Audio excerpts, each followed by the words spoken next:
C'est en fait ma première année en tant que ministre du Logement, puisque j'étais là l'année dernière, juste après ma nomination.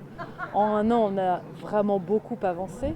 On a avancé dans la relance de la construction neuve, puisque je m'étais engagée à ce qu'il y ait des mesures de soutien dans le projet de loi de finances, et ça a été le cas.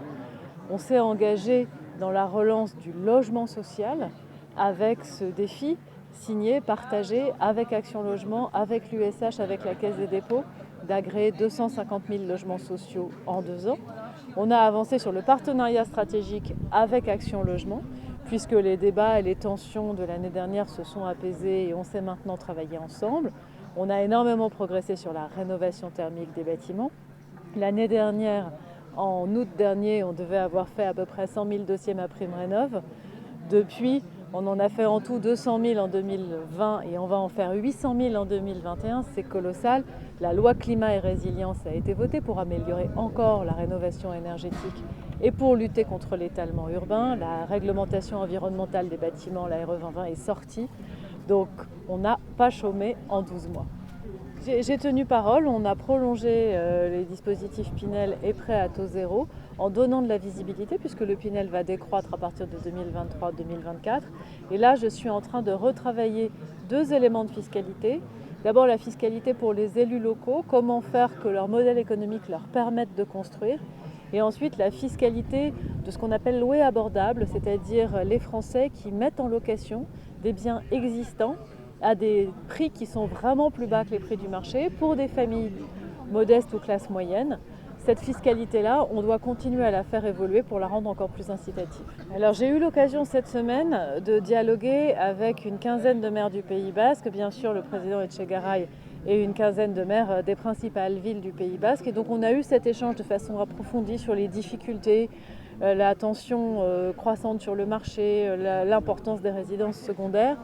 Moi, je crois qu'on est en capacité d'avoir ensemble une mobilisation générale entre les communes, la communauté d'agglo et l'État pour mieux mobiliser nos différents outils et pour essayer d'aller plus vite dans la capacité à créer plus d'offres de logements pour ceux qui vivent au quotidien, qui habitent au Pays Basque et pour ne pas rentrer dans une opposition qui serait une opposition politiquement rude, difficile, entre les résidents à temps plein et ceux qui ont une maison de vacances au Pays Basque.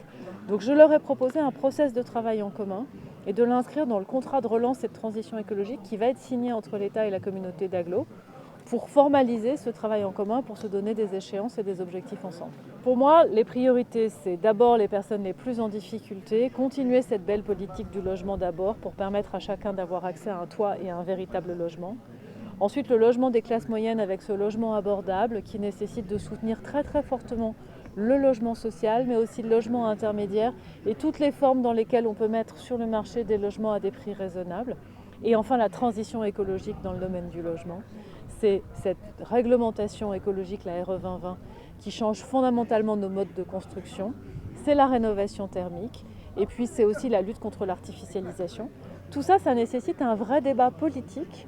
Et donc, je suis bien en phase avec les organisateurs d'Inchaoseta, avec une initiative que je lance qui s'appelle Habiter la France de demain, parce que je veux qu'on réfléchisse ensemble, avec les citoyens, avec des experts, sur comment on veut habiter, où, comment habiter, comment travailler, comment se déplacer, pour que ces politiques du logement, elles répondent aux vraies aspirations des Français. Donc un sujet très politique. En fait, je pense que comme pour toutes les politiques publiques, les racines sont importantes parce qu'il faut s'ancrer dans les territoires. Et après, pour moi, l'arbre et les feuilles, c'est l'ambition.